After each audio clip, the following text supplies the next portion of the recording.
కంసుడు మధురా నగరానికి యువరాజు. అతను దయా దాక్షిణ్యాలు లేని కఠోర హృదయుడు. అతని కనికరం లేని దుర్మార్గపు మనస్తత్వానికి మధురా నగరంలో ప్రజలు భయపడేవారు.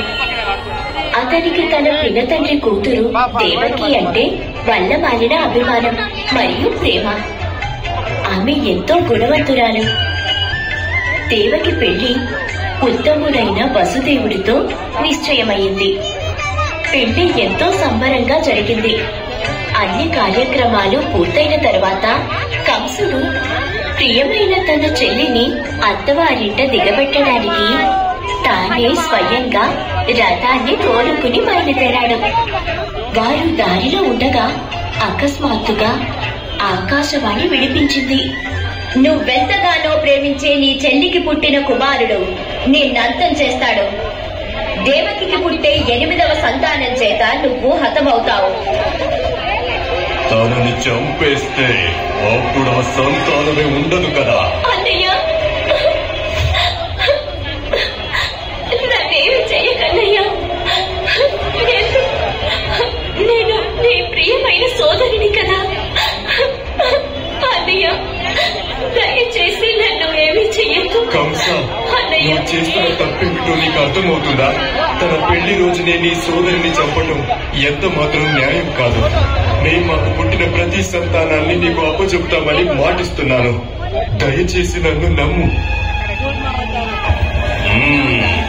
నేను దేవకిని చంపాను, కానీ నువ్విచ్చిన మాటని నిలబెట్టుకునేలా చేస్తాను. కంసుడు రథాన్ని వెనక్కి తిప్పి మధురకు పోనిచ్చాడు. మధురు చేరుకున్నాక దేవకిని వసుదేవుణ్ణి కారాగారంలో బంధించాడు. ఒకరోజు కంసుడు తన మందిరంలో ఉండగా దేవకి ఒక బిడ్డకి జన్మనిచ్చింది అనే వార్త తెలిసింది. కంసుడు వెంటనే కారాగారానికి వెళ్ళాడు.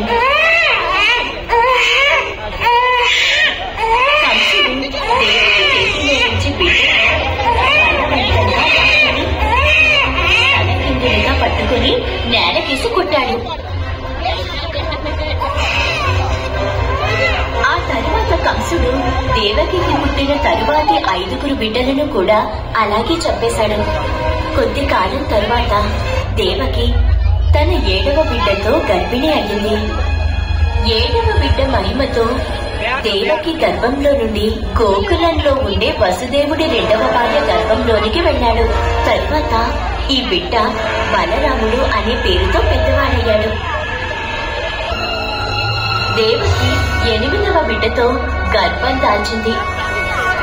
అకస్మాత్తుగా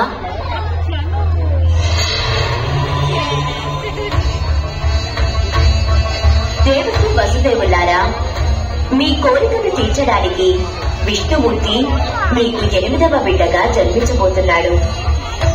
అర్ధరాత్రి దాటాక దేవకికి ఒక బాలుడు జన్మించాడు. చూడు దేవకి, గొలుసులు వాటంతటవే విడిపోయాయి. దేవకి, త్వరగా బాబుని నాకివ్వు. గోకులంలోని నా స్నేహితుడు నందుడికి నా కొడుకునిస్తాను. వసుదేవుడు బాలుడిని తీసుకుని బయటకు రాగానే జైలుగది తలుపులు వాటంతటవే తెరుచుకున్నాయి. సైనికులందరూ గాఢ నిద్రలో ఉన్నారు. బుట్టని జాగ్రత్తగా తన నెత్తి మీద పెట్టుకుని వసుదేవుడు గోకులానికి బయలుదేరాడు. వైకుంఠంలోని విష్ణువు ఆసనం ఆదిశేషుడు వసుదేవుడి వెనుకగా వస్తూ అతన్ని అనుసరించాడు. ఆదిశేషుడు బాలుడి పైన తన పడగ విప్పి బాలుడు తడవకుండా గొడుగు పట్టాడు. వసుదేవుడు యమునా నది ఒడ్డుకి చేరుకున్నాడు.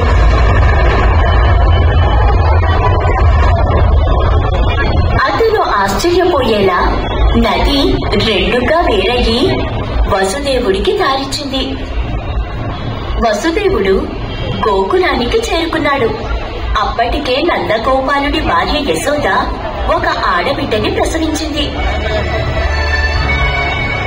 వసుదేవుడు బాలుణ్ణి యశోద పక్కన ఉంచి పాపను తనతో పాటు తీసుకుని వెళ్ళాడు. ఎటువంటి ఆటంకం లేకుండా వసుదేవుడు కారాగారానికి చేరుకున్నాడు. కారాగారానికి చేరుకోగానే కారాగారం తలుపులు వాటికవే మూసుకున్నాయి. సైనికులు నిద్ర నుంచి లేవగానే వారికి పాప కేరింతలు వినిపించాయి. సైనికులు వెంటనే దేవకికి బిడ్డ పుట్టాడనే వార్తని కంసుడికి చేర్చేశారు. దేవకి, ఆ బిడ్డని నాకివ్వు.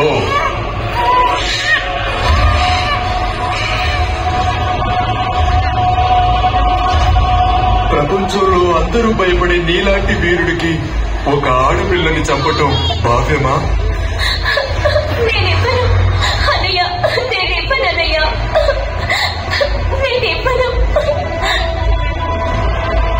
కంసుడు ఎవరి మాటను లెక్క చేయలేదు.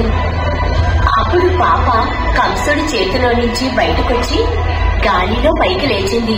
తను దుర్గామాతగా మారిపోయింది. ఓరి కంసుడా, ఒక నిస్సహాయురాలైన బాలికను చంపబోయి నువ్వే నీ విలువను తగ్గించుకున్నావు. నిన్ను చంపేవాడు దేవకికి అర్ధరాత్రే పుట్టేశాడు. ఇప్పుడు గోకులంలో సురక్షితంగా ఉన్నాడు.